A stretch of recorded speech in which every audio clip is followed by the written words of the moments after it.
فاطمہ کیوں کر نہ ہو کہ زہر سے افضل ہے فاطمہ. اب کیا ثبوت چاہیے تکریم کے لیے. ختم رسول بھی اٹھتے تھے تعظیم کے لیے. کیا کیا ملے ہیں فاطمہ کو فخر اور شرف. کیا کیا ملے ہیں فاطمہ کو فخر اور شرف. بابا ہے ان کا فخر رسولان ما سلف. شوہر ہے ان کا فاتح خیبر شہ نجف. سردار باغ خلد بری ان کے دو سلف. ملک عظیم اصل میں حصہ انہی کا ہے. ملک عظیم اصل میں حصہ انہی کا ہے. جاگیر باغ خلد پر قبضہ انہی کا ہے. نعرہ صلوات.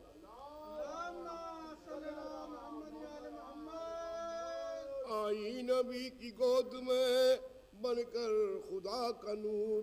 روشن علی کے گھر کو کیا مثل شمع طور. دنیا میں اس کے دم سے ہے اسلام کا ظہور. کیوں کر رہے نہ دہر کا ہر اس سے دور. حصے میں ان کے دین کی تفسیر آئی ہے. حصے میں ان کے دین کی تفسیر آئی ہے. چادر میں اس کی آیت تطہیر آئی ہے. اس کو کہے نہ کیسے پیغمبر کی روح جاں. اس کو کہے نہ کیسے پیغمبر کی روح جاں. کردار اس کا دین نبی کا تھا ترجمہ. کردار اس کا دین نبی کا تھا ترجمہ. جھیلی رہے حیات میں اس درجہ سختیاں. جن کے خیال ہی سے لرز جائے آسماں. ہر گام پر تو چین کے لالے پڑے ہوئے. ہر گام پر تو چین کے لالے پڑے ہوئے. چکی سے دست پاک میں چھالے پڑے ہوئے. بعد پدر ہو گیا بنتے نبی کا حال. شام و سحر تب باپ سے چھٹ جانے کا ملال. اور اس پہ ہر سمت کا نشانہ نبی کی آل. لیکن یہ نفس بنتے پیغمبر کا تھا کمال. دولت کی کوئی فکر نہ راحت سے کام تھا. دولت کی کوئی فکر نہ راحت سے کام تھا. شام و سحر خدا کی عبادت سے کام تھا. مالک نے اس عمل سے دیا ایسا مرتبہ. باقی جہاں میں فاطمہ کا ذکر رہ گیا. جس کو ملا ہے حق کی عبادت کا یہ صلہ. جو حق بنت سید لولاک کو دیا. مخصوص یہ نگاہ ہے اس کار ساز کی. تسبیح فاطمہ سے ہے زینت نماز کی. مخصوص یہ نگاہ ہے اس کار ساز کی. تسبیح فاطمہ ہے زینت نماز کی. بعد رسول آیا یہ دنیا میں انقلاب. آل نبی پہ ہونے لگے ظلم بے حساب. بنت رسول ہو گئی تو مورد عتاب. گھر کو جلانے آ گئے خانہ خراب.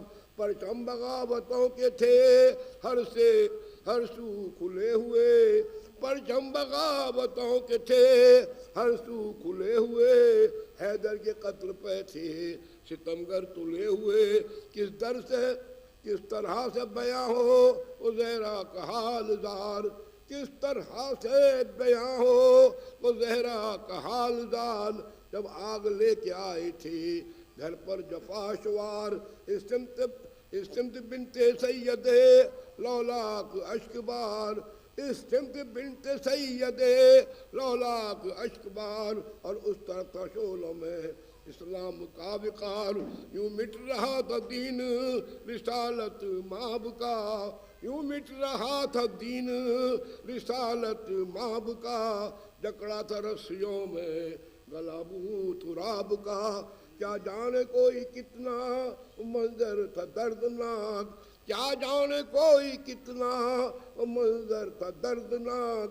جب قوم کو نہ تھا کسی ظلم و ستم سے باغ اور جل رہا تھا خانہ بنت رسول پاک اور ہو رہی تھی غیرت انسان سپرد خاک. 2 دن میں اس طرح سے زمانہ بدل گیا, 2 دن میں اس طرح سے زمانہ بدل گیا. امت کے ہاتھوں دی کا جنازہ نکل گیا. گزرے پھر ایسے بنتے پیغمبر کے روز و شب, ہر ایک لمحہ رنج تھا, ہر لحظہ ایک تعب, ہوتے تھے ظلم و شام و سحر ان پہ بے سبب. پہلو شکستہ ہو گیا, زہرا کا ہے غضب, دین خدا کو جائے اما کی تلاش تھی, دین خدا کو جائے اما کی تلاش تھی. اور فاطمہ کی گود میں محسن کی لاش تھی. آخر دکھایا ظلم و ستمگر نے یہ اثر, صدمے کی تاب نہ لا سکی انہیں کو سر. کرنے لگی زمان سے بنت نبی سفر, اور ماں کے غم میں پیٹتے تھے شہزاد سر. فرتے علم سے شیرے خدا کا یہ حال تھا, فرتے علم سے شیرے خدا کا یہ حال تھا. چہرہ تھا زرد جسم مبارک نڈھال تھا. فرماتے تھے کہ اب نہیں ممکن جہاں میں چین, بے ماں کے آج ہو گئے تب میرے نور عین. زیر مزار روتے ہیں سلطان مشرقین, سمجھاؤں کیسے ان کو جو روئے حسن حسین. زہرا تو مجھ کو چھوڑ کے جنت میں جاتی ہیں, زہرا تو مجھ کو چھوڑ کے جنت میں جاتی ہیں. کیسے کہوں کہ بیٹیاں آنسو بہاتی ہیں. پہلو کے زخم سے تھا یہ بنت نبی کا حال, پہلو کے زخم سے تھا یہ بنت نبی کا حال. رہتی تھی صبح و شام اسی صدمے سے نڈھال. ایک دن کیا جہاں سے اسی غم میں انتقال. کہتے تھے غسل دیتے تھے جب شاہ خوش خصال. دل سے غم و علم کے, دل سے غم و علم کے سمندر ابل پڑے. پہلو کا زخم دیکھ کے آنسو نکل پڑے. میت غسل دے چکے جب شاہ بحر بر, آواز دیے بچوں کو اے پارے جگر, آ کر کرو ودا کہے وقت مختصر. لو سوئے باغ خلدے بری ماں کا ہے سفر. سن کر یہ بہن بچوں کے دل غم سے پھٹ گئے, سن کر یہ بہن بچوں کے دل غم سے پھٹ گئے. اور دوڑ کر جنازے سے ماں کے لپٹ گئے.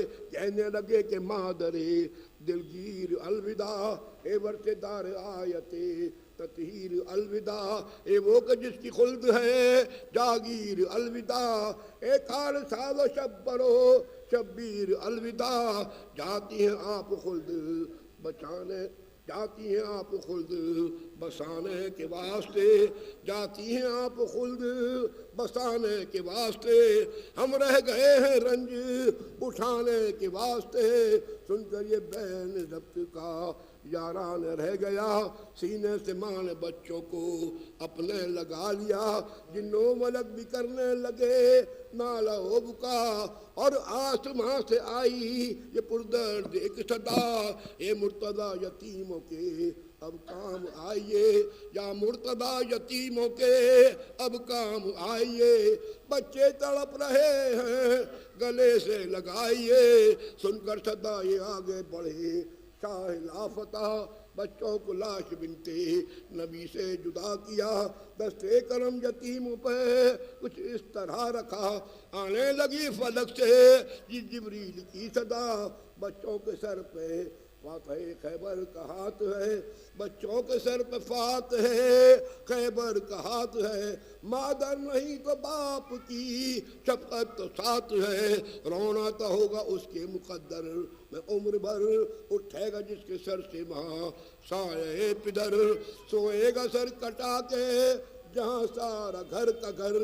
ہوگا نہ کوئی بھی جو سنبھالے دل و جگر. برسیں گے تازیانے تنے چاک چاک پر, برسیں گے تازیانے تنے چاک چاک پر. بچے پچھاڑے کھائیں گے صحرا کی خاک پر. وہ کربلا کی شام وہ وہ کربلا کی شام وہ بچی جگر فگار، وہ جس کے رخ سے شانے یتیمی تھی آشکار، وہ جس کو مارتے تھے تماچے ستم چوار، اور سوئے نہر دیکھ کے کہتی تھی بار بار امداد کا ہے وقت چچا جان آئیے، امداد کا ہے وقت چچا جان آئیے، مشکل کشا کے لال ہیں آ کر بچائیے، بتلائے کون کیا ہوا شیر جری کا حال، بتلائیں کون کیا ہوا شیر جری کا حال، کس درجہ روح جانے علی کو ہوا ملال، کس طرح بے قرار ہوا مرتضیٰ کا لال، اور کیسے سر کو پیٹتی تھی مصطفیٰ کی آل، پر یاد تھی کہ صاحب احساس المدد بچی پچھاڑے کھاتی ہے عباس المدد۔ نعرہ صلوات۔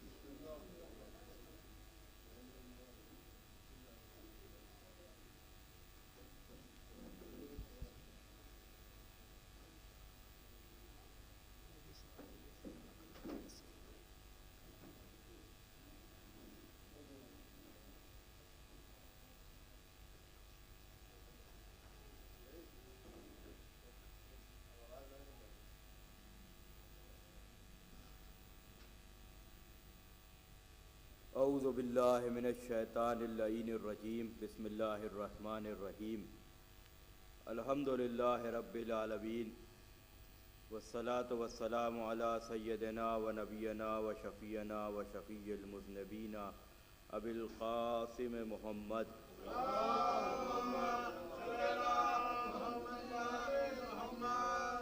وآلہ الطیبین الطاہرین المعصومین المظلومین ولعنۃ اللہ علی اعدائہم اجمعین من یومنا ھذا الی قیام یوم الدین۔ اما بعد فقد قال اللہ سبحانہ تبارک و تعالی وقولہ الحق، بسم اللہ الرحمن الرحیم، وللہ العزۃ ولرسولہ وللمؤمنین ولکن المنافقین لا یعلمون۔ صلوات بھیج دے محمد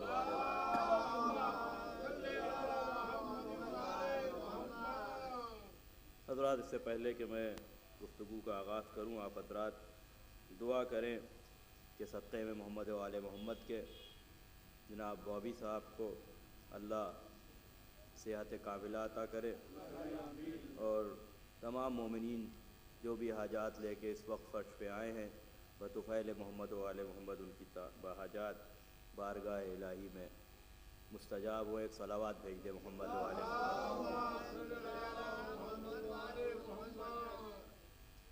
سورہ منافقون کی 8ویں آیت کو اس وقت کی مجلس کے لیے محور گفتگو اور سرنامہ کلام قرار دیا ہے۔ یہ وہ سورہ ہے کہ جو خود نماز جمعہ میں بھی مستحب ہے اسے پڑھنا، اور اس کی وجہ یہ ہے کہ اسلام کو 1400 سالوں سے جتنا نقصان منافقین کے ذریعے سے ہوا ہے اتنا نقصان کفار اور یہود و نصارہ بھی نہیں پہنچا سکے ہیں۔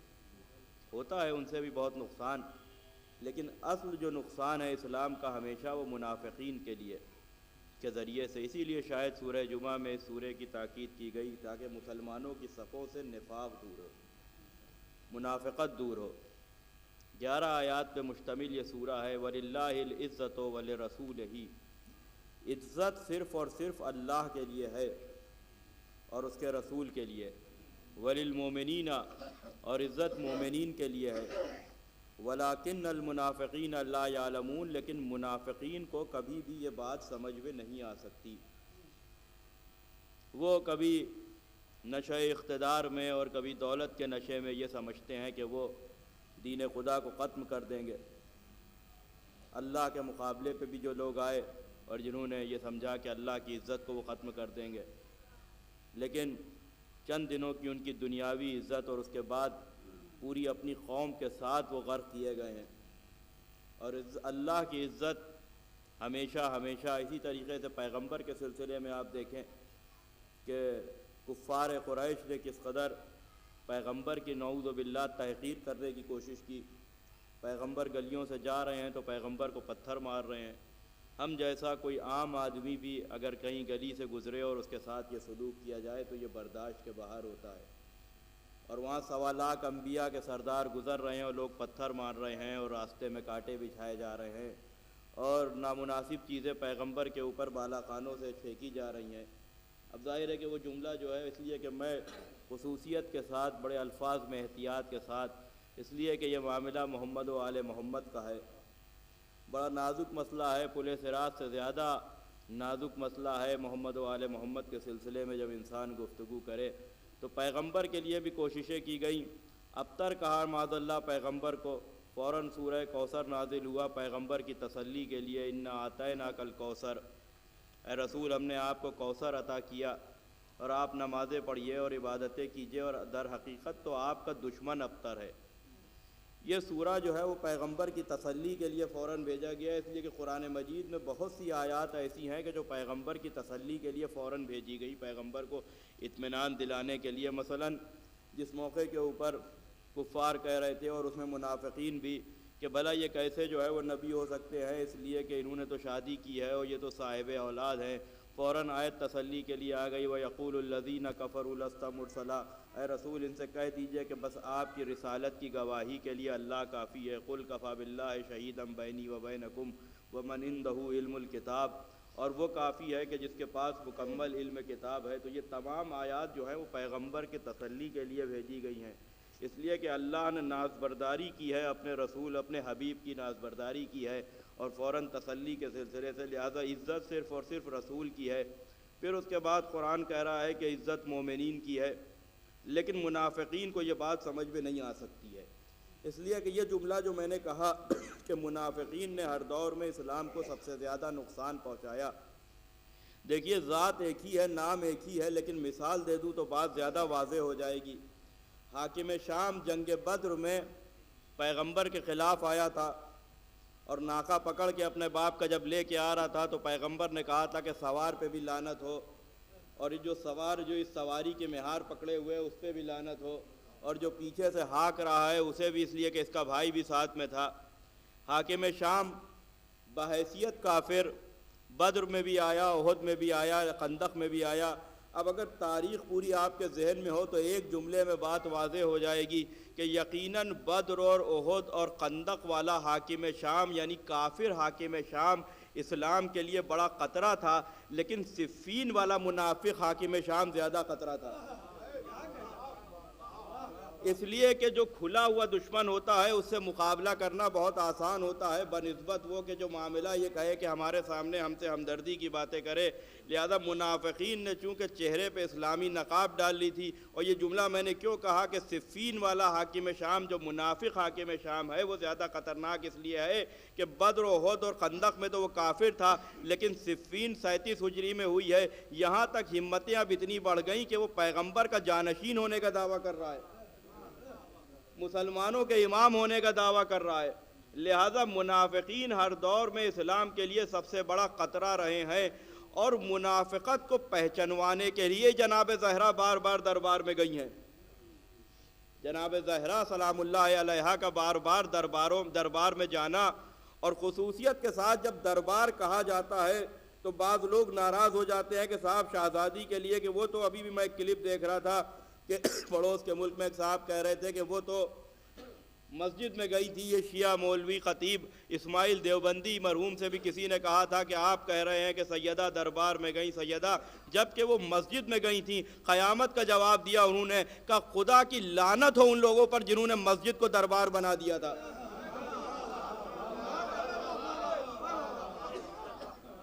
اس لیے کہ یہاں ظاہر ہے کہ مولانا تشریف فرما ہے، ان کی موجودگی میں پڑھ رہا ہوں. جناب زہرا نے جو لفظ استعمال کیا ہے، کس نوعیت کا وہاں مجمع تھا، اس کے لیے حشد کا لفظ استعمال کیا ہے. اور حشد عربی زبان میں 10 20 30 50 100 لوگوں کے لیے نہیں کہا جاتا ہے. عراق میں شیعہ ملیشیا ہے، اس کا نام ہے حشد الشعبی، کہ جس نے داعش سے ISIS سے حرمائے مقدسہ کو اور عراق کو بچایا ہے، ورنہ عراق کا حال بھی یمن جیسا اور سیریا جیسا ہو جاتا. دیکھیے دو جگہ جو ہے اسی سے معلوم ہوتا ہے کہ مرجعیت کی اہمیت کیا ہے. اس طرح سے بھی سمجھا جا سکتا ہے، جہاں مرجعیت نہیں ہے، یمن میں سیریا میں دشمن سب کا ایک ہی ہے، مسلمانوں کے وہی منافقین، وہی سعودی اور وہی ان کے ساتھ دینے والے کہ جنہیں لوگ بڑے جو ہے وہ شوق سے سالوں سے کہہ رہے تھے قادم حرمین، حالانکہ اب بڑے شرمندہ ہیں، اب کوئی ذکر نہیں کر رہا ہے، لیکن ان کا ذکر نہ کرنا اور اب تعریف کرنا اس کا مطلب یہ بھی نہیں ہے کہ یہ ہمارے ہو گئے ہیں۔ دیکھیے منافقت کے موضوع کے اوپر گفتگو ہو رہی ہے اس لیے کہ امت مسلمہ کا ایک بہت بڑا طبقہ جو میجورٹی میں ہے، ان کا ایک کام ہمیشہ سے یہی رہا ہے کہ جب حالات ان کے قابو میں ہوتے ہیں تو وہ کوئی ایسا کام نہیں چھوڑتے کہ جس سے شیعت کو نقصان نہ ہو، اور جیسے ہی وہ دیکھتے ہیں کہ حالات اب ان کے ہاتھ سے نکل رہے ہیں، کہنا شروع کر دیتے ہیں ہم بھی تو انہی کو مانتے ہیں جنہیں شیعہ مانتے ہیں۔ تو زیادہ خوش نہیں ہو جانا چاہیے کہ اب تو ہمارے مراجع کے نام جو ہے وہ ان کے اسٹیج سے آ رہے ہیں یا وہ تصویریں لیے ہوئے ہیں، اس سے خوش نہیں ہونا چاہیے۔ یہی وہ لوگ ہیں، میں بہت بڑی پرانی مثال نہیں دے رہا ہوں، جو میری عمر کے ہیں، انہیں بھی یاد ہوگا کہ جب 8 برس صدام حملے کر رہا تھا ایران پہ تو ہر گھر میں ایک نام صدام رکھا جا رہا تھا۔ تو یہ منافقت ہے اور کچھ نہیں ہے، چونکہ اب حالات ان کے ہاتھ سے، لہذا اب چونکہ حالات ہمارے ہاتھ میں ہیں، لہذا یہ بہترین موقع ہے کہ حق زہرا کو اور زیادہ پڑھا جائے۔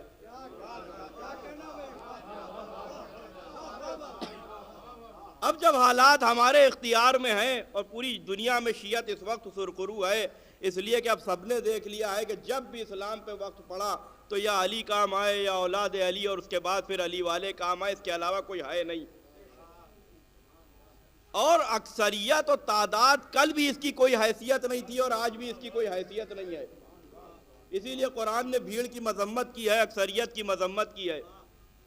اکثریت نے کبھی بھی حق کا ساتھ نہیں دیا ہے۔ ایک کیپسول میں ایک بات جو ہے، کڑوی دوا یہی تو دی جاتی ہے، ارے صاحب یہ جو زہرا پہ ظلم ہوئے بیان کیے جاتے ہیں اور امیر المومنین پہ ظلم ہوئے اور اہل بیت پہ ظلم ہوئے اور علی کے گلے میں رسی ڈالی گئی اور سجادہ کا دروازہ جلایا گیا، بھلا یہ کیسے ممکن ہے کہ صحابیوں کے سامنے یہ سب ہو گیا؟ بھلا یہ کیسے ممکن ہے کہ اصحاب کے سامنے یہ کیسے ہو گیا؟ اصحاب کے سامنے یہ ویسے ہی ہو گیا جیسے جنگ احد میں اصحاب کی موجودگی میں پیغمبر زخمی ہو گئے تھے۔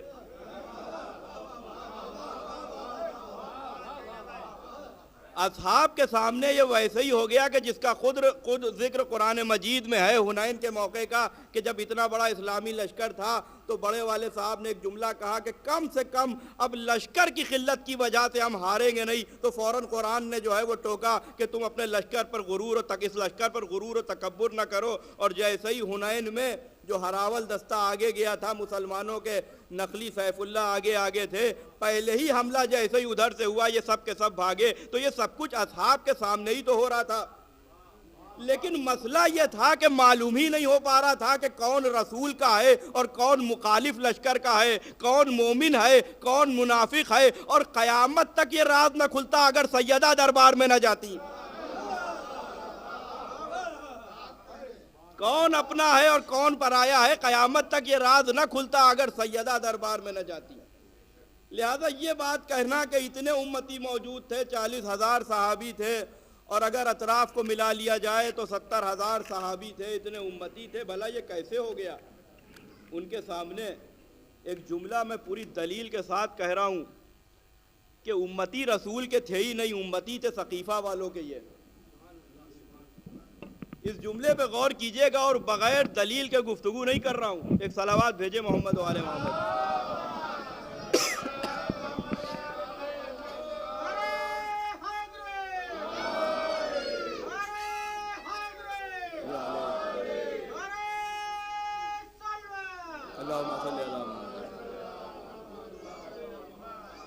امتی یہ رسول کے نہیں تھے، یہ امتی تھے ثقیفہ والے کے۔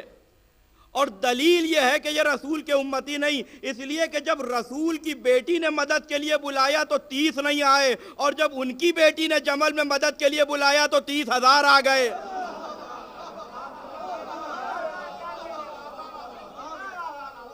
ایک صلوات بھیجے محمد و آل محمد پہ۔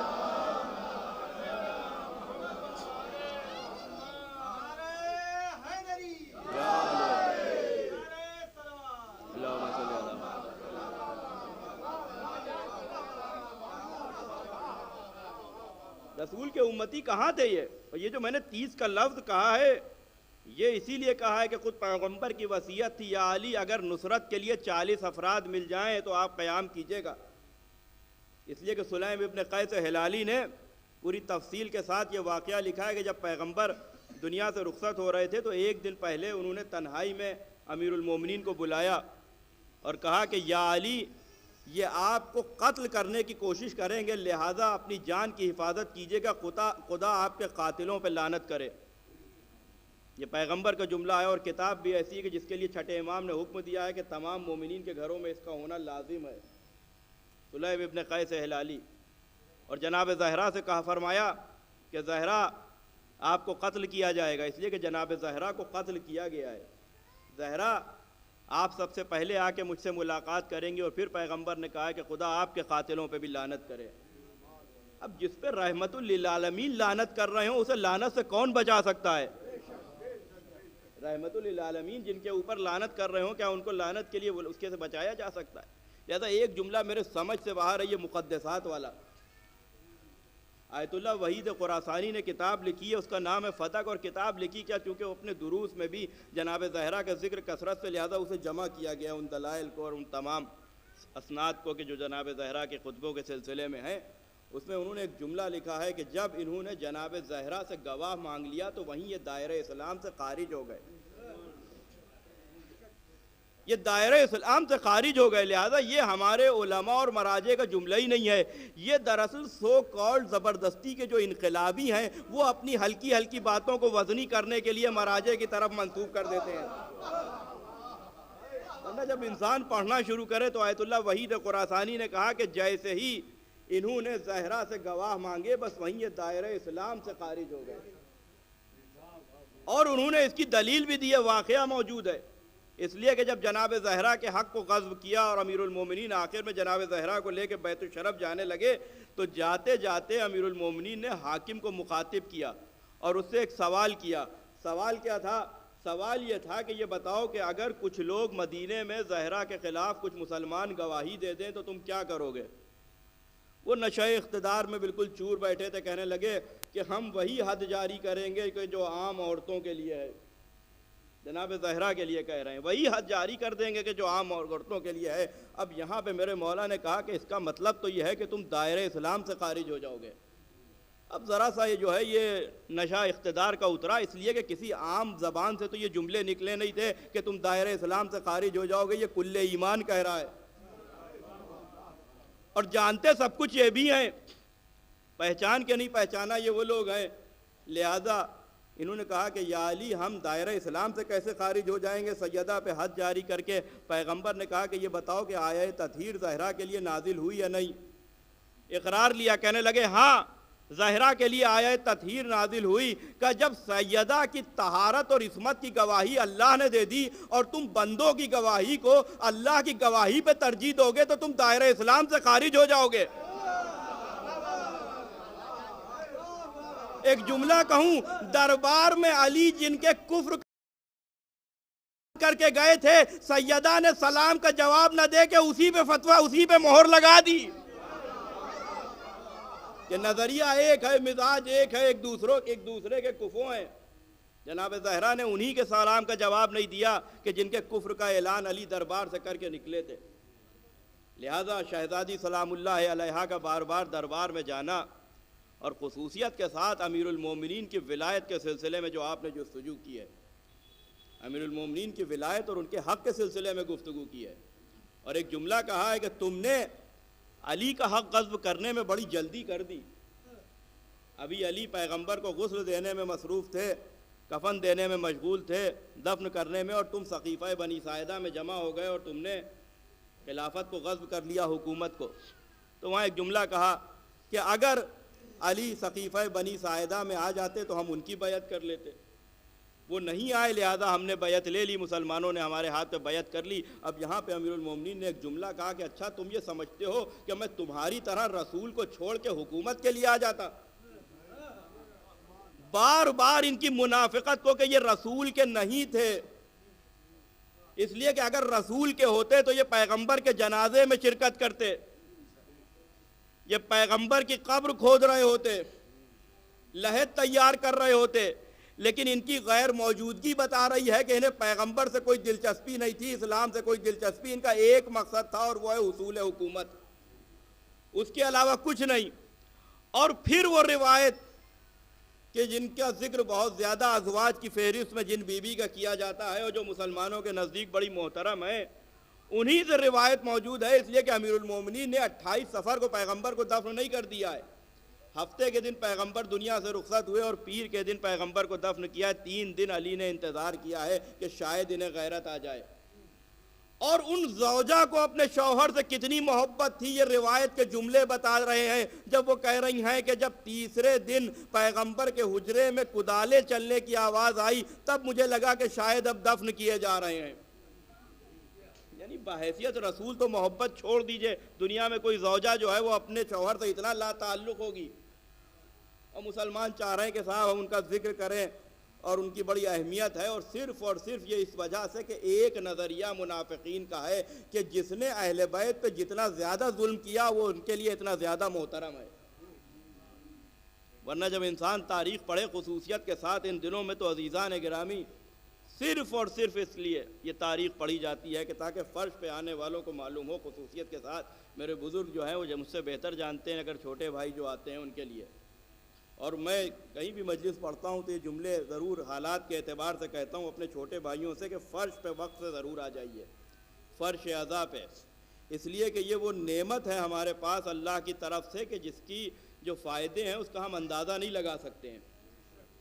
یقیناً ماتم کی بھی بڑی اہمیت ہے، بڑی عظمت ہے، کوئی ماتم کا منکر نہیں ہے، کوئی نہیں کہتا کہ ماتم نہ کرو، لیکن بزرگوں نے ترتیب رکھی ہے، مجلس پہلے رکھی ہے، ماتم بعد میں رکھا ہے۔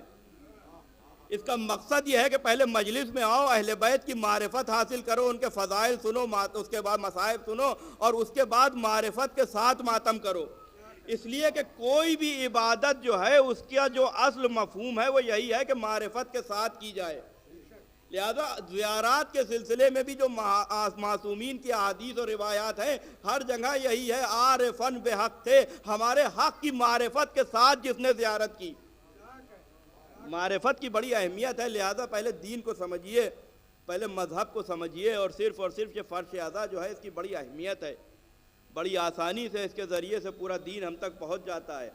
خصوصیت کے ساتھ یہ جو مخصوص دن آتے ہیں، چاہے ایام اضحیٰ ہو یعنی محرم اور صفر کا مہینہ، اور چاہے ادھر اضحیٰ معصومہ، اس میں بھی مسلسل 15-20 دن یہ جو اضحیٰ ہے، اس لیے کہ خود شہزادی سلام اللہ علیہ دربار پہ جو آپ نے خطبہ دیا ہے اس میں اصول دین بھی ہے، فروع دین بھی ہے، پورا اسلام ہے جناب زہرا کے خطبے میں، اور منافقین نے کتنا نقصان پہنچایا ہے کبھی اس حوالے سے بھی سوچئے کہ جناب زہرا 18 برس کے سن میں دنیا سے رخصت ہو گئیں، 7 برس آپ کے جس میں مکے کے ہیں، مکے میں جو حالات تھے کہ جہاں جناب زہرا کے سامنے ان کے بابا اگر سجدے میں ہیں تو وزنی پتھر لا کے پشت پہ رکھے جا رہے ہیں، پیغمبر کے راستے میں کانٹے بچھائے جا رہے ہیں، بار بار جو ہے وہ قتل کی کفار سازشیں کر رہے ہیں، ان حالات میں جناب زہرا کے گزرے، اور اس کے بعد جب آپ مدینے میں آئیں تو پہلے ہی سال بدر، اور اس کے بعد احد، اور پھر خندق و خیبر اور حنین اور تبوک، یہ تمام واقعات۔ لہذا جناب زہرا کو وہ موقع ہی نہیں ملا، وہ موقع نہیں ملا کہ آپ اس اعتبار سے تبلیغ کر سکتی کہ جیسے بیوی چاہتی تھیں، اور اس کا اندازہ اس سے ہوتا ہے کہ دربار خلافت میں بھی جس وقت جناب زہرا گئیں حالات ایسے نہیں تھے، یعنی ایسے حالات میں تو ہم اپنے سلسلے میں گفتگو نہ کر پائیں، لیکن ایسے حالات میں بھی جناب زہرا نے اس موقع کو بھی غنیمت جانا، اور وہاں بھی نماز کا فلسفہ سمجھا رہی ہیں، روزے کا فلسفہ سمجھا رہی ہیں، حج کا فلسفہ سمجھا رہی ہیں، زکوٰۃ کا فلسفہ، حتیٰ کہ اطاعت والدین پہ بھی گفتگو کر رہی ہیں۔ اور اس کے بعد جو روایت ہے کہ آخری دنوں میں جب مہاجر و انصار کی عورتیں عیادت کے لیے آ رہی ہیں تو اس موقع کو بھی غنیمت جانتے ہوئے جناب زہرا تبلیغ دین کر رہی ہیں۔ آیت اللہ کاظم قزوینی نے فاطمۃ الزہرا من المہد الی اللحد میں ایک روایت لکھی ہے، وہ آپ کے سامنے پیش کر دوں۔ ایک خاتون، اس کی ماں ضعیفہ تھی، اس نے ایک مسئلہ کہا جاؤ رسول کی بیٹی سے پوچھ لو نماز کے سلسلے میں، اور وہ آئی اور اس نے آ کے جناب زہرا سے مسئلہ پوچھا، جناب زہرا نے شرعی مسئلہ بیان فرمایا۔ وہ واپس گئی، کچھ دیر کے بعد پھر آئی، پھر وہی مسئلہ ریپیٹ کیا۔ جناب زہرا نے ویسے ہی شوق سے اس مسئلے کا جواب دیا کہ جیسے پہلی مرتبہ دیا تھا۔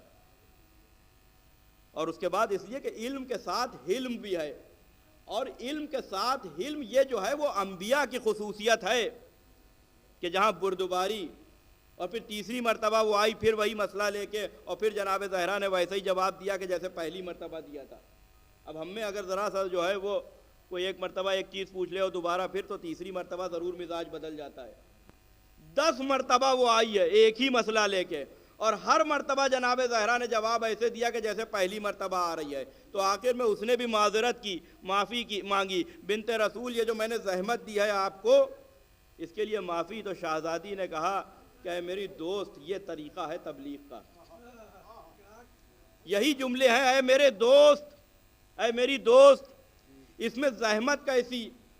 اگر کسی مزدور سے مدینے میں کہا جائے کہ ایک وزنی شے بالا خانے پہ چڑھا دو، اس کے عوض 1,00,000 دینار دیں گے، تو کیا مزدور کے لیے اس وزن کی کوئی حیثیت رہ جائے گی؟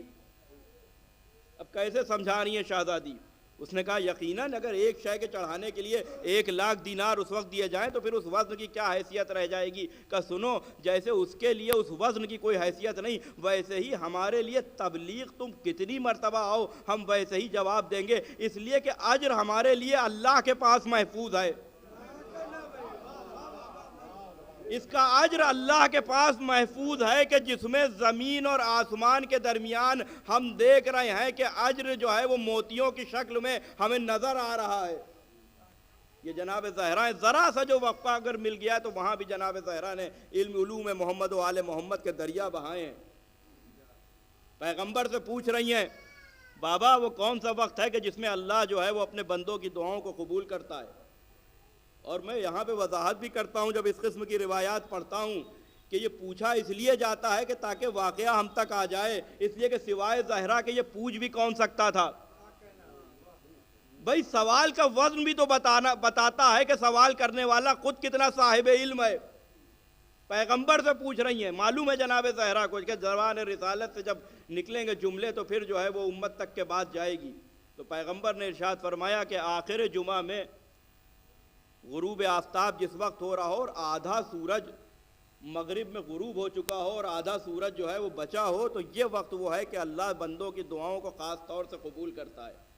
اب جمعے کا دن آتا ہے، جناب زہرا کنیز سے کہتی ہیں جاؤ بالا خانے پہ جاؤ آخر جمعہ میں اور مجھے بتاؤ کہ سورج آدھا غروب ہوا یا نہیں ہوا۔ عزیزان گرامی یہاں پہ بھی سمجھ لیجئے کہ کنیز کو بالا خانے پہ اس لیے بھیجتی ہیں تاکہ کنیز کے ذریعے سے پورے مدینے کو یہ بات معلوم ہو جائے، ورنہ زہرا بھلا سورج کی گردش سے واقف نہ ہو۔ زہرا تو علی کی کفو ہیں جس کا شوہر انگلی کے اشارے سے مغرب میں ڈوبے ہوئے سورج کو پلٹا دے،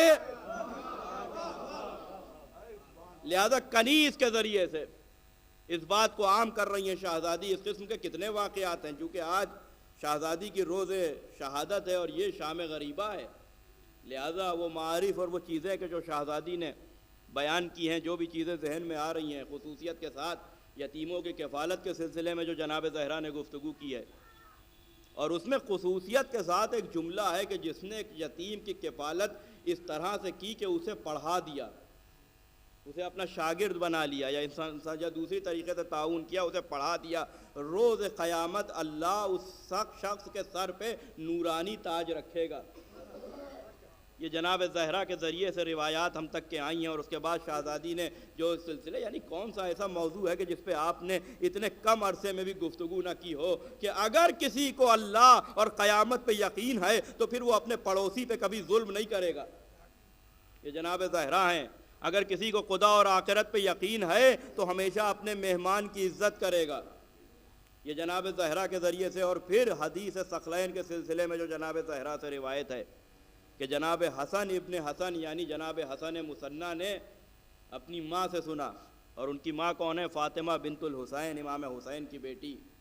وہ فرماتے ہیں کہ انہوں نے جناب زہرا سے سنا، جناب زینب و ام کلثوم کے حوالے سے، کہ حدیث ثقلین کے سلسلے میں کہ جب پیغمبر دنیا سے رخصت ہو رہے تھے اور جس وقت اصحاب کا ایک ہجوم تھا پیغمبر کے حجرے میں، تو میں نے خود دیکھا کہ پیغمبر علی کے ہاتھ کو پکڑے ہوئے کہہ رہے تھے انی تارکن فیکم الثقلین کتاب اللہ و عترتی اہل بیتی، میں تمہارے درمیان دو گراں قدر چیزیں چھوڑ کے جا رہا ہوں، ایک اللہ کی کتاب اور ایک میری عترت، میرے اہل بیت۔ دیکھو کبھی علی کو نہ چھوڑنا، اس لیے کہ قرآن علی سے وابستہ رہے گا اور علی ہمیشہ قرآن سے وابستہ رہیں گے، یہاں تک کہ یہ دونوں آ کے حوض کوثر پہ مجھ سے ملاقات کریں گے۔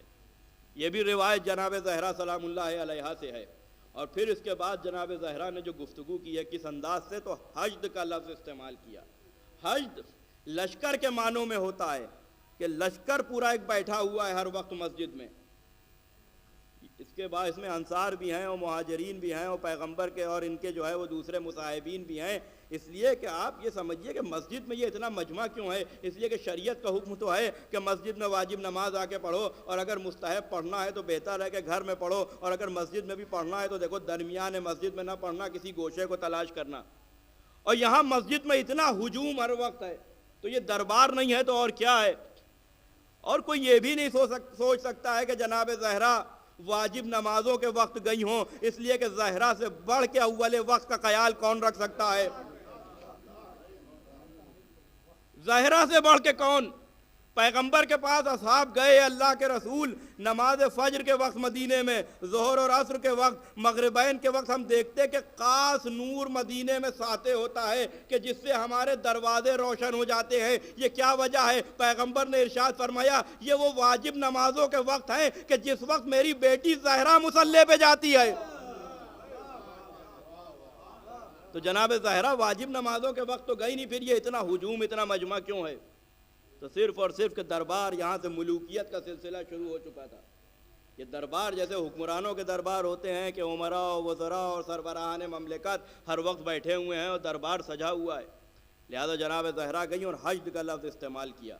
اور کس انداز سے گئیں کہ بنی ہاشم کی عورتوں کے جھرمٹ میں گئیں، درمیان میں ایک مصری پردہ حائل کیا گیا، اور کس انداز سے گریہ کیا۔ گریہ کی بھی وہ کیفیت لکھی ہوئی ہے کہ جب بہت زیادہ کسی پہ ظلم کیے جاتے ہیں اور وہ بے چین ہو کے اپنے کو زمین پہ گرا دیتا ہے، کبھی داہنے پہلو کبھی بائیں پہلو، اس طرح سے گریہ کرنا شروع کیا کہ مسجد میں بیٹھے ہوئے وہ سنگدل لوگ بھی رونے لگے۔ یہ بھی اہل بیت کا کارنامہ ہے کہ ان پر ظلم کرنے والے بھی روئے ہیں، کبھی مدینے کے ظالم روئے ہیں اور کبھی کربلا میں علی اصغر کو قتل کرنے والے بھی روئے ہیں، اور حسین پہ ظلم کرنے والے، یہ بھی ان کی خصوصیت ہے، اس لیے کہ صبر کی اس منزل کے اوپر یہ فائز تھے۔ لہذا جناب زہرا جب وہاں شور گریہ بلند ہوا اور ذرا سا جناب زہرا نے اب انہیں مہلت دی تاکہ اپنی بات کر سکیں، تو اب جیسے شور گریہ کچھ کم ہوا تو جناب زہرا نے اللہ کی حمد کرنا شروع کی۔ آسان بات ہے ایسے حالات میں اللہ کی حمد کرنا، یہ صرف اور صرف اہل بیت کا خاصہ ہے، آل رسول کا خاصہ ہے کہ ایسے حالات میں بھی جناب زہرا حمد خدا اور اس کے بعد پیغمبر کے فضائل پڑھے کہ تم آج جو کچھ بھی ہو وہ میرے بابا ہی کی وجہ سے تو ہو، ورنہ تم تو جہنم کے کنارے پہ کھڑے ہوئے تھے۔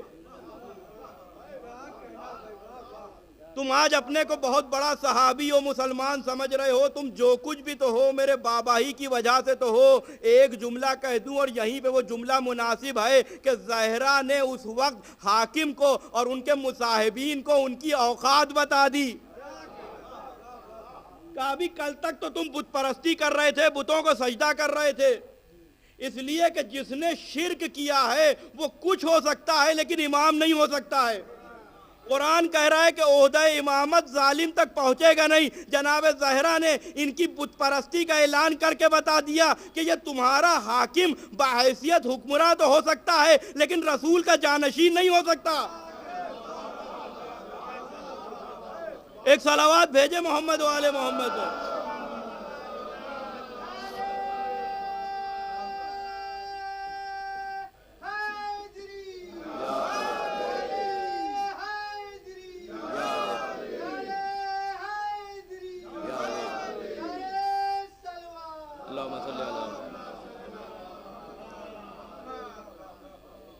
اور اس کے بعد اب امیر المومنین کی ولایت کے سلسلے میں گفتگو کرنا شروع کی کہ ابھی کچھ دن پہلے غدیر میں میرے بابا نے علی کی ولایت کا اعلان کیا تھا اور تم سب نے بیعت کی تھی، آ کے علی کو مبارکباد دی تھی، اور اتنی جلدی تم نے بیعت شکنی کر دی، بیعت کو توڑ دیا۔ اور پھر جناب زہرا اسی جملے میں اس لیے کہ وہاں ایک جملہ کہا گیا تھا کہ کیا کرتے ہم نے امت کو فتنے سے بچا لیا. آج بھی تو یہی ہوتا ہے کہ صاحب فتنہ ہو جاتا رسول کے بعد اگر کوئی جو ہے حاکم نہ ہوتا. اب مجھے یہ بات سمجھ میں نہیں آتی کہ ایک طرف یہ بھی کہا جاتا ہے کہ رسول کسی کو بنا کے گئے نہیں گئے, یعنی جس کا مسئلہ ہے وہ تو سنجیدہ نہیں ہے اور یہ باہر والے اتنا سنجیدہ ہو گئے ہیں. جو بانی اسلام ہے اسے فکر نہیں ہے کہ اپنے بعد کسی کو جانشین بنائے ان کے بقول, اور ان کو اتنی امت کی فکر ہو گئی کہ 3 دن بھی یہ انتظار نہیں کر پائے کہ فتنہ ہو جاتا. قیامت کا جملہ جناب زہرا کے دربار میں ہے کہ تم یہ کہتے ہو کہ تم نے امت کو فتنے سے بچا لیا, جبکہ سب سے بڑا فتنہ تو تم خود ہی ہو. اور اس سے بڑھ کر اور کیا فتنہ ہوگا کہ تم نے حالات ایسے کر دیے کہ علی کو گھر میں بیٹھنا پڑ رہا ہے اور تم جیسے نااہل ممبر پہ آ گئے ہیں. تم جیسے نااہل ممبر پہ آ گئے ہیں. مسلسل ان دنوں میں آپ نے جناب زہرا کے مصائب سنے. گیا جناب محسن کی شہادت ہوئی, 1000 لوگ آگ اور لکڑیاں لے کے آئے. لیکن عزیزوں یہ مصیبتیں یقیناً بڑی عظیم ہیں, لیکن سب سے بڑا ظلم جو جناب زہرا پہ ہوا اور سب سے بڑی مصیبت جو جناب زہرا کے لیے وہ یہ تھی کہ جناب زہرا کے سامنے ان کے بابا کے ممبر پہ ایک جاہل بیٹھا ہوا ہے کہ جسے نہ حلال و حرام کی تمیز ہے, نہ جسے قرآن کا کوئی علم ہے, نہ حدیث سے کوئی سروکار ہے. اور ایک جملہ کہا جناب زہرا نے, یا علی مجھے بڑی تمنا تھی کہ میں آپ کو بابا کے ممبر پہ دیکھوں. یہ مرثیہ ہے جناب زہرا کا. تم جیسے نااہل میرے بابا کے ممبر پہ بیٹھے ہوئے ہیں. اب بہار الانوار میں وہ 11ویں جلد میں امیر المومنین کا وہ خطبہ مجھے یاد آ رہا ہے جو مسجد النبوی میں کلام زہرا اور کلام علی ایک ہی ہے. اسی لیے میں نے کہا تھا کاش امت نے زہرا کو بھی موقع دیا ہوتا, اس لیے کہ علی کو 4.5 سال کا موقع ملا. یہ اور بات ہے کہ منافقین نے اس میں بھی علی کو جنگوں میں مصروف رکھا. کبھی جنگ جمل مسلط کی گئی, کبھی جنگ صفین مسلط ہوئی, کبھی نہروان خوارج کو تیار کیا گیا علی کے خلاف. لیکن اس کے باوجود نہج البلاغہ کی شکل میں, جبکہ یہ امیر المومنین کے کلام کا 1% بھی جمع نہیں کیا گیا ہے, لیکن اتنا کچھ موجود ہے. لہذا جناب زہرا کو بھی اگر موقع ملا ہوتا, لہذا جناب زہرا کہہ رہی ہیں کہ تم جیسا نااہل میرے بابا کے ممبر پہ بیٹھا ہے. اب امیر المومنین کا وہ خطبہ جو آپ نے ابتدا میں مدینے میں دیا ہے, یعنی کوفہ دارالحکومت بنانے سے پہلے جب مسجد میں بیعت ہوئی تو امیر المومنین کا ایک خطبہ ہے جسے علامہ مجلسی نے بہار الانوار میں لکھا ہے. امیر المومنین نے ارشاد فرمایا مجمع سے مخاطب ہو کے کہ اگر تم نے ابتدا میں حق کا ساتھ دیا ہوتا اور تم ظلم کرنے والوں سے ڈر نہ جاتے تو یہ ظالم تم پر مسلط نہ ہونے پاتے. تمہارے اوپر یہ ظالم اس لیے مسلط ہوئے ہیں کہ تم نے حق کا ساتھ نہیں دیا. اور اس کے بعد جو ایک جملہ ہے امیر المومنین کا, ارشاد فرماتے ہیں حالانکہ جنہیں تم نے اپنا حاکم بنایا یہ تو تمہارے جیسے بھی نہیں تھے. اب جناب زہرا کے جملے سے اسے ملا کے دیکھ لیجئے. اور میں یہاں پہ ذرا سا آپ کو روکوں گا, کچھ سوچئے.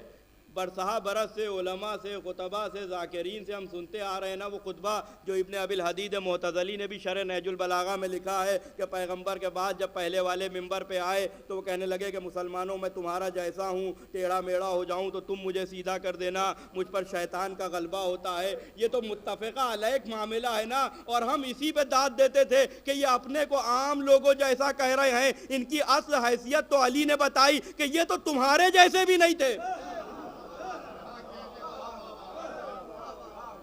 ایک صلوات بھیجے محمد و آل محمد پہ.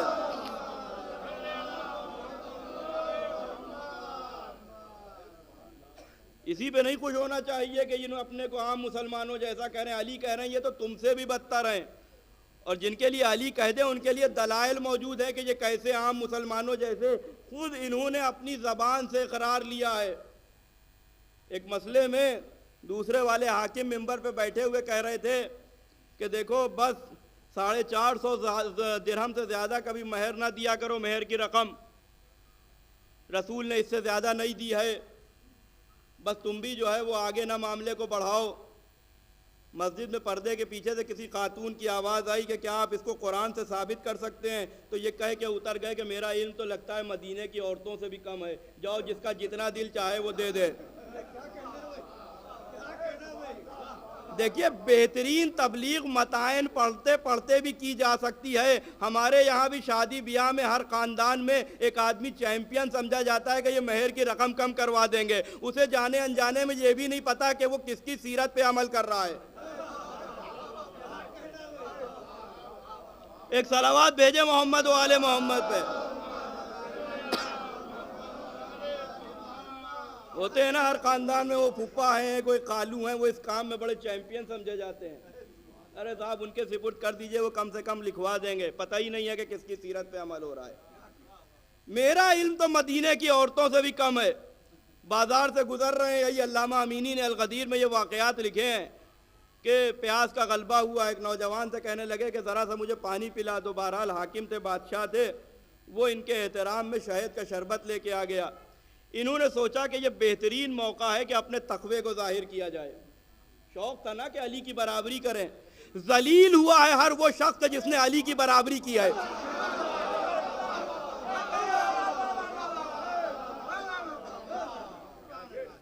ذلیل ہوا ہے ہر وہ شخص جس نے علی کی برابری کی ہے. کہنے لگے کہ میں نے قرآن میں پڑھا ہے کہ روز قیامت جہنم آواز دے گا کچھ لوگوں کو کہ تم نے دنیا میں بڑی عیش و عشرت کی اور بڑی آرام سے زندگی گزاری, آؤ اب یہاں تمہارا آخری ٹھکانہ جہنم ہے. وہ نوجوان بجائے اس کے کہ اس سے کچھ اثر ہوتا وہ مسکرانے لگا. یہ گھبرا کے کہنے لگے کہ ہنس کیوں رہے ہو؟ کہا ایسا لگتا ہے کہ امیر کو تو علم قرآن ہی نہیں ہے, امیر کو یہ معلوم ہی نہیں ہے کہ یہ آیت کفار کی مذمت میں نازل ہوئی ہے, مومنین کے لیے نہیں آئی ہے. اب انصاف سے امت مسلمہ بتائے کہ جسے یہ تمیز نہ ہو کہ کون سی آیت قرآن میں کفار کی مذمت میں آئی ہے اور کون سی مومنین کی محبت میں آئی ہے. مسلمان چاہتے ہیں کہ ہم قرآن جیسی عظیم امانت اس سے لے لیں جسے یہی نہیں معلوم ہے. کہ آپ کو تو علم قرآن بھی نہیں ہے. اب یہاں پہ ان کے جملے موجود ہیں. کہنے لگے کہ میرا علم تو مدینے کے بچوں سے بھی کم ہے. سمجھ میں آیا کہ امیر المومنین کیوں کہہ رہے ہیں کہ یہ تمہارے جیسے بھی کیوں نہیں تھے. اور اس سلسلے کا آخری واقعہ, شام جا رہے ہیں, صحرا میں قیمہ لگا ہوا ہے, وہاں ایک ضعیفہ ہے, اس سے جا کے ملاقات کی انجان بن کے, اور اپنے سلسلے میں پوچھا کہ تم فلاں کو جانتی ہو جو حاکم ہے تمہارے؟ سمجھ رہے تھے کہ تعریف ہوگی. اس نے کہا خدا کی لعنت ہو اس پہ کہ جب سے حاکم بنا ہے ایک درہم بھی میرے پاس نہیں پہنچا ہے. یعنی جن کی قسمت میں صحرا نشینوں کے ذریعے سے بھی لعنت ہو.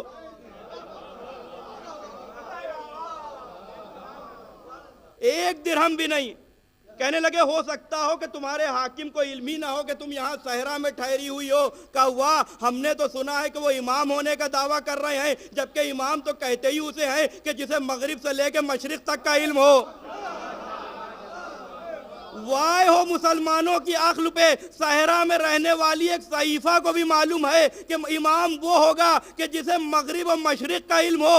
امام وہ نہیں ہوگا جو منبر پہ بیٹھ کے کہے کہ میں تمہارا جیسا ہوں, میں ٹیڑھا میڑھا ہو جاؤں تو تم مجھے سیدھا کر دینا.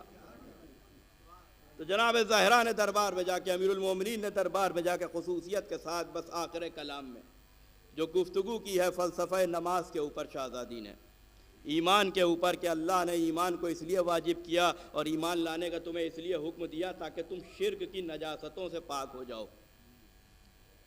نماز کو اس لیے واجب کیا تاکہ تم غرور اور تکبر سے مبرہ ہو جاؤ. اس لیے کہ وہ عربوں کا غرور اور تکبر کہ جہاں بلند قامت لوگ اگر دروازے چھوٹے ہوتے تھے تو اپنے سر کو کم کرنا اپنے لیے معیوب سمجھتے تھے, عیب سمجھتے تھے. دروازے توڑوائے جاتے تھے تب وہ گزرتے تھے. ایسے لوگوں سے رسول نے سجدے کروائے ہیں اور رکوع کروائے ہیں. نماز پڑھو تاکہ تمہیں اپنی حیثیت کا اندازہ ہو کہ ساری عظمت صرف اور صرف اللہ کے لیے ہے. یہ فلسفہ جناب زہرا بیان فرما رہی ہیں, تم غرور و تکبر سے مبرہ ہو جاؤ. اور پھر شہزادی کہہ رہی ہیں زکوٰۃ دو تاکہ تزکیہ نفس ہو سکے, تمہارا مال پاک ہو سکے. اور یہاں پہ جو زکوٰۃ سے مراد ہے اس میں جتنی بھی شرعی رقومات ہیں, اس میں صدقہ بھی ہے, یعنی تمام چیزیں ہیں, سہم امام بھی ہے, سہم سادات بھی, جتنی چیزیں آپ نکالتے ہیں خیر کے ذریعے سے, یہ پورا زکوٰۃ کے آ گیا ہے. پورا مفہوم اس کا بڑا وسیع ہے کہ زکوٰۃ دو تاکہ تمہارا مال پاک ہو جائے, تزکیہ نفس ہو. اس لیے کہ زکوٰۃ کے معنی اگر آپ لغت میں بھی دیکھیں تو اس میں نشو و نما کے بھی ہیں کہ جتنا جتنا انسان راہ خدا میں خرچ کرے گا اللہ اتنا ہی زیادہ اس کے مال میں برکت دے گا, تاکہ تمہارے مال میں برکت ہو. اور تزکیہ نفس ہو سکے. کیوں تزکیہ نفس؟ اس لیے کہ ایک انسان جب اپنی ہارڈ ارننگ، اپنی محنت کی کمائی راہ خدا میں لٹائے گا، راہ خدا میں دے گا، تو خود بخود کہیں نہ کہیں ایثار میں اس کے اضافہ ہوگا، تزکیہ نفس ہوگا کہ اللہ کی راہ میں اپنے کمائے ہوئے، اور اللہ کہہ رہا ہے کہ ہم جو ہے وہ اس میں اضافہ کریں گے. لہذا جناب زہرا کہہ رہی کہ زکوٰۃ دو تاکہ نفس، تمہارا نفس پاک ہو سکے، تمہارے نفس کی آلودگی دور ہو سکے، تمہارے مال میں برکت ہو. اب میں یہاں پہ ایک جملہ کہوں کہ جب ہم جیسے گناہگاروں کی زکوٰۃ کا اللہ کے نزدیک اتنا مرتبہ ہے تو اس کی زکوٰۃ کی کیا اہمیت ہوگی کہ جو نفس رسول ہے، جو مصداق آیہ تطہیر ہے، اور جب وہ حالت رکوع میں سلیمان کی حکومت کے برابر حکومت زکوٰۃ میں دے دے تو اللہ کی نگاہوں میں اس زکوٰۃ کی کیا اہمیت ہوگی جہاں انگوٹھی سلیمان کی حکومت کے برابر دی جا رہی ہے. اور اس کے بعد جناب زہرا کہہ رہی ہیں کہ روزہ رکھو تاکہ تمہارا اخلاص مستحکم ہو جائے.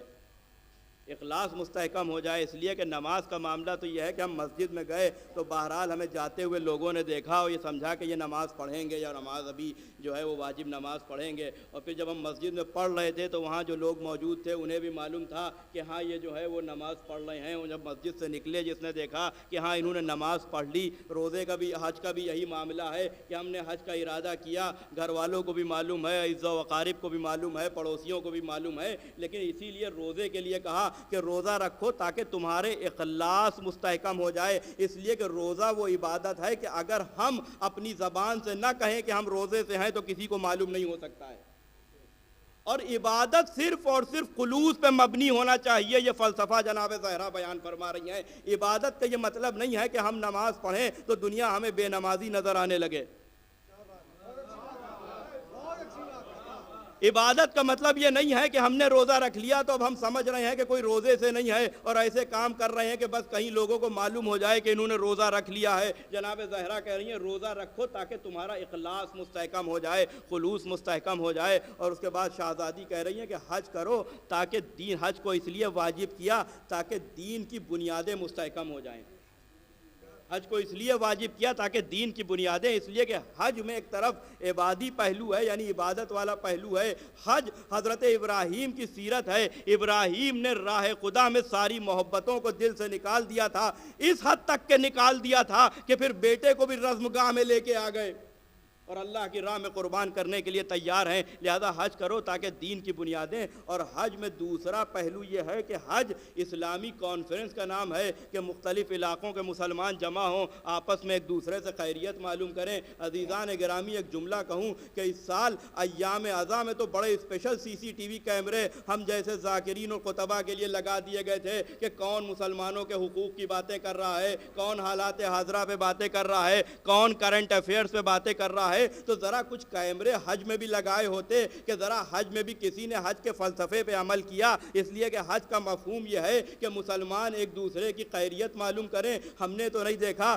سارے فرقوں کے مولوی گئے تھے کہ کسی ایک نے آل سعود سے کہا ہو کہ تم نے یمن پہ اتنا ظلم کیوں کیا. چلیے آل سعود سے نہیں کہہ سکتے تھے تو یہودی نیتن یاہو کے لیے کچھ کہہ دیتے. یہ صرف اور صرف منافقت ہے کہ جو ہمارے یہاں بھی بعض لوگوں میں اب آ گئی ہے اور ان کا صرف ایک مقصد ہے، انہیں تبلیغ نہیں کرنا ہے.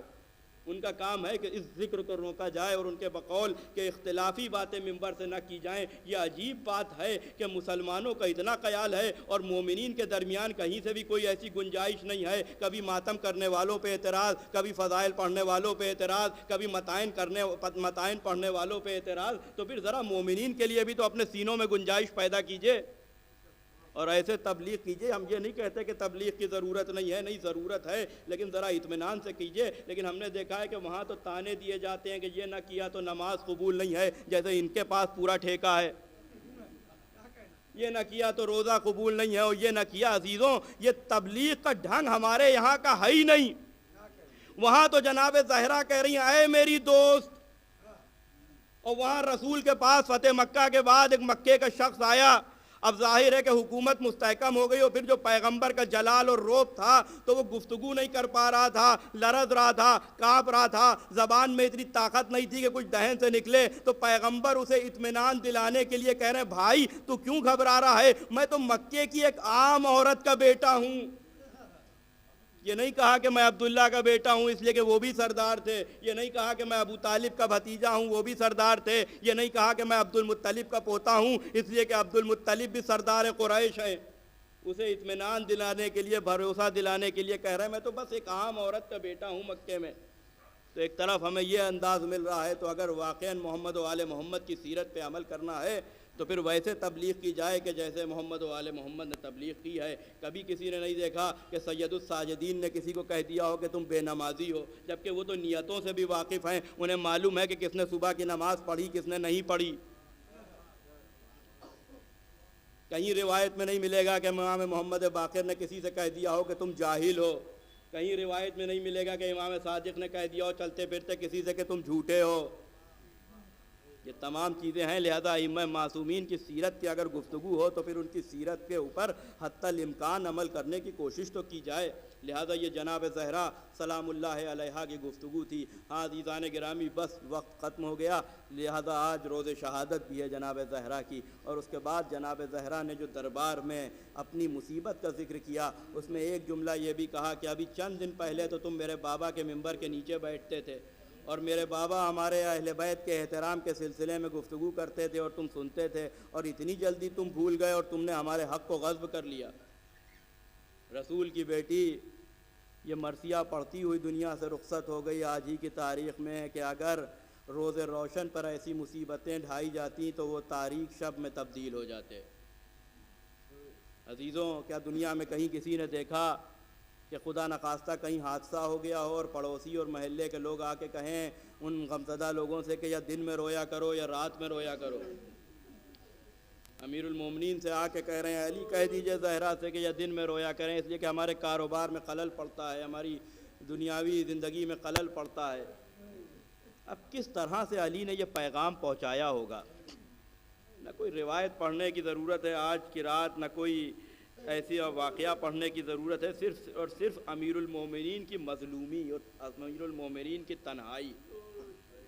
جب یہ پیغام دیا تو جناب زہرا نے جواب دیا یا علی جا کے کہہ دیجئے مدینے والوں سے کہ بہت دن زحمت نہیں دوں گی، ان قریب میں جا کے اپنے بابا سے جا کے ان کی شکایت کروں گی۔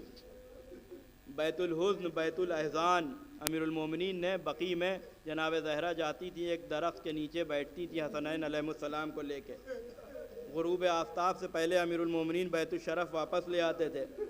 ایک دن کچھ ایسا ہوا کہ علی کچھ ایسا مصروف تھے کہ جنت البقیع نہیں جا سکے، جناب زہرا حسنین علیہ السلام کے ساتھ واپس آئیں۔ حضرت علی نے جناب زہرا کے چہرے کو دیکھا، امام حسین کے چہرے کو دیکھا، امام حسن کے چہرے کو دیکھا تو تمازت آفتاب کی وجہ سے، سورج کی شدت کی وجہ سے چہرے مرجھائے ہوئے جھلسے ہوئے نظر آ رہے تھے کہ نبی کی بیٹی آج یہ کیفیت کیوں کر ہے؟ جواب دیا یا علی جس درخت کے نیچے جا کے روتی تھی مدینے والوں نے وہ درخت بھی کاٹ دیا، آج میں پورے دن دھوپ میں بیٹھی رہی۔ مصائب کے درمیان یہ جملہ کہتا ہوں تاکہ دلوں پہ نقش ہو جائے۔ اب اس کے بعد بھی بتائیے کہ کیا ایسے لوگوں کے لیے دلوں میں کوئی گنجائش ہے؟ اور یہ عام کتابوں میں لکھے ہوئے ہیں یہ مظالم۔ بیت الاحزان بیت الحزن، رونے والا گھر، اللہ اکبر۔ جو بیٹی اپنے باپ کے لیے سکون کا سبب ہو، رسول کے بعد امت نے اتنا اس کو ستایا اور اتنے ظلم کیے کہ اس کے لیے بیت الحزن بنانا پڑا۔ اور وہ دن بھی آ گیا کہ جب جناب زہرا امیر المومنین سے وصیتیں کر رہی ہیں، یا علی آپ مجھے غسل دیجیے گا، جو حنوط میرے بابا کے لیے جنت سے آیا تھا وسیع سے جو ہے وہ مجھے غسل دیجیے گا، جو کفن جنت سے آیا تھا وہ میرے بابا نے تقسیم کیا تھا وہی کفن دیجیے گا، شب کی تاریکی میں مجھے غسل دیجیے گا، اور رات کے اندھیرے میں میرے جنازے کو اٹھائیے گا، یا علی میرے بچوں کا خیال رکھیے گا، یا علی امامہ سے میرے بعد بہت جلدی عقد کر لیجیے گا اس لیے کہ وہ میرے بچوں سے بڑی محبت کرتی ہے۔ اور بعض علماء نے ایک وصیت اور بھی امیر المومنین کی جناب زہرا کی لکھی ہے، قیامت کی ہے۔ عزیزوں اگر تصور ہو جائے، یا علی جب غسل دیجیے گا تو میرے بازوؤں سے ردا الگ نہ کیجیے گا، یہ اس لیے کہ زہرا کے بازوؤں پہ نیل کے نشان تھے۔